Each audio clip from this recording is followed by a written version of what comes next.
Hey babes, it's not Anya, and I'm back with another video. Also with a rad headband, a new bracelet, I made it myself, that has a matching ring. I'm not married, don't ask a question like that. And I can finally change my goddamn earrings. So I'm kinda iced out, yeah. But we're just gonna pretend that's not what's happening right now. Oh my god, look at that highlight. Oh, I have something to tell you, and that is that I watched the Q-Force ads. The trailer, the teaser, and we need to talk. Desperately.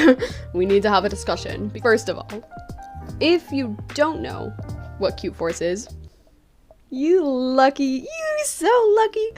You're lucky because it's awful. It's horrible. Q-Force, aka Queer Force, is a show on Netflix, and it's about gay spies who undercover a government secret and they have to do spyly things. Sounds pretty icy, right?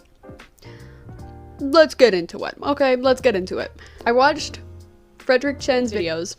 Go ahead and watch him if you haven't, because he explains it so well, and he's gorgeous. Oh my lord, he is stunning. Wish I could look like that, but I have acne. Anyway, little me, got a little bit curious. I was like, oh my gosh, why don't I look at these ads myself? And Hey Twink! Oh, hey, girl. That's my job, daddy. Right? y'all, this is why we get hate crimed. This is why. This show alone.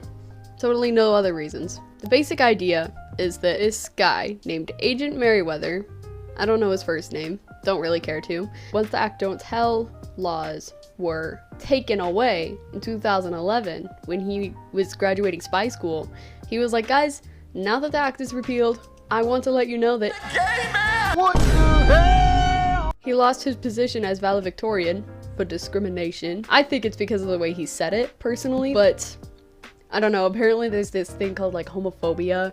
He got sent on a secret mission in California. All the gays live in California, nowhere else. Him and a few other gay people, including this guy I hate, his name is Twink. Let's cancel that. Let's cancel that indeed. We're gonna talk about the pros and the cons. Pros, it actually looks pretty dang icy. I actually thought that the action sequences looked really cool. It looks interesting. I like action shows. My Marvel fans, where you at? I thought that it was super cool that there was an action show about spies and secret spy agencies revolving around gay people. You're telling me I can have both? Say less. And then they said more, so I have a problem with that, but I'll get into that later. Not a problem right now, because we're thinking good thoughts. We're radiating good vibes. That's what citrine does, I think. I don't know enough about rocks to actually know what citrine does. And I also like that a lot of the characters, not a lot of them, just one from what I can tell, use like advantage they have as a gay person as a power against their foes. Like, this character, he uses drag to his advantage. He uses it to seduce people and get like answers out of them, I think, or like something. I just know he's seducing people and he's getting a benefit from it, and it's not sex. And there is this one character that I'm like looking forward to. Apparently they have a secret of their own, according to Wikipedia. We don't know what it is, but from the fact that they're nerdy will probably mean that they're asexual or aromantic, because, you know, if you don't have sex, you're a nerd. Joke's on everyone else. I'm a nerd and I still... Never mind, guys. Apparently I'm asexual. But we don't know their sexuality. We just know that they're a hacker. Hacker sexual, hacker gender. You know what I mean?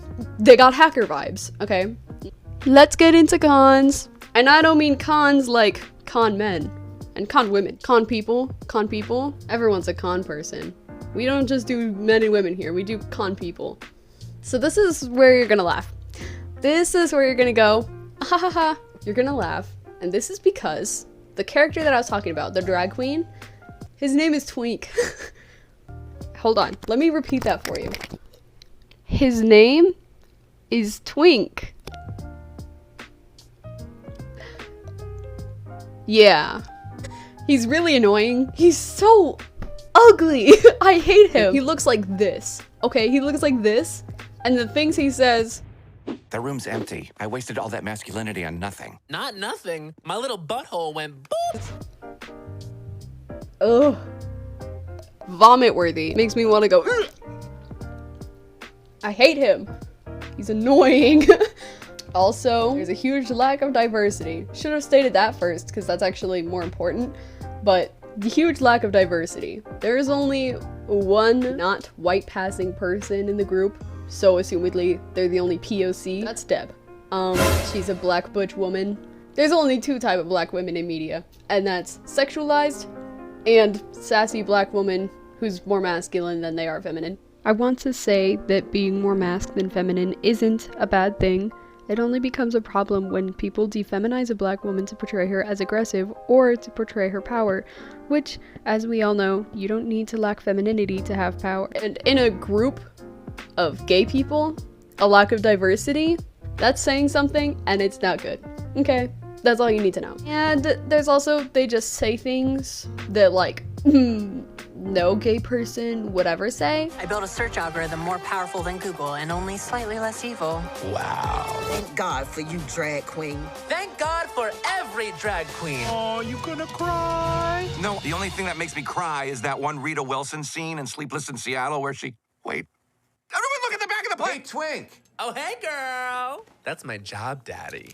Oh, hit me hard right now. My little butthole went boop. Now, a lot of people have a lot of problems with this, other than the cons I just mentioned. For one, the lack of diversity, obviously. We need more POCs, and for the love of God, more genders. Because I don't think there's even one trans person in there. But there's only 3 categories of people. That includes cis white male, a token black butch, and the female passing / presenting person with black and white hair. Those are the people we see in the trailer. There are more characters from what we can tell. Like out of the main characters, that's all. That's all we have.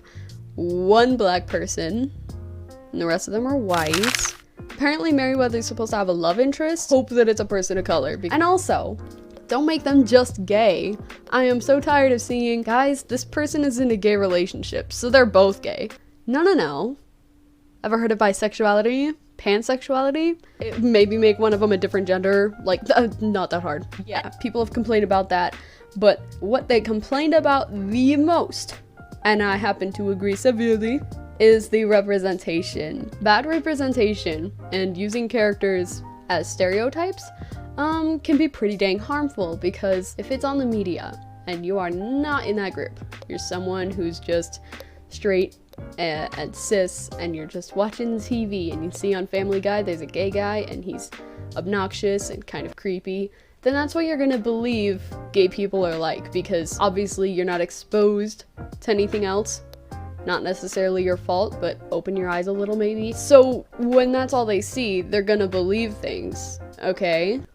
You see where I'm going with this? In a show about gay people, centering around gay people, you don't really want to use stereotypes. So people who are confused about what a gay person is and they see this, okay, they're gonna be like, okay, so that's all gay people are, right?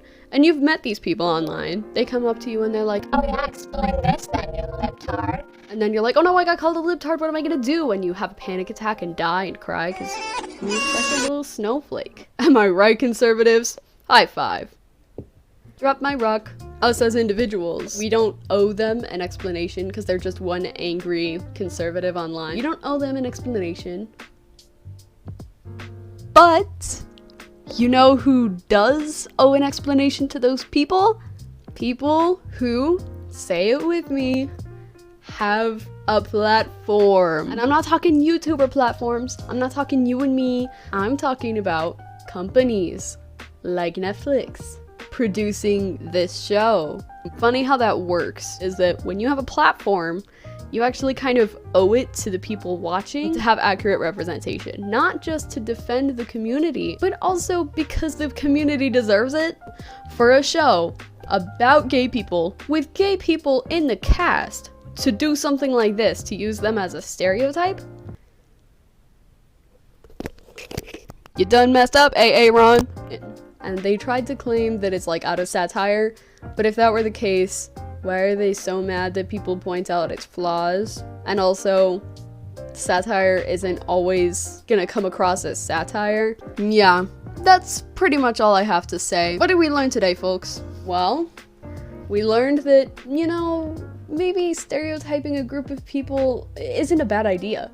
Because, honestly, there are people in the community who are like that. You know, you've got twinks and nerds. So, anyway, I hope this video was fun, obnoxious, and a little bit homophobic. That's the whole point of Q-Force. Just kidding, but where's the lie? Where's the lie? If you liked it, do what Jacksepticeye says and hit that like button in the face like a boss. Have the Jacksepticeye outro? No, I'm not. Okay, see you later.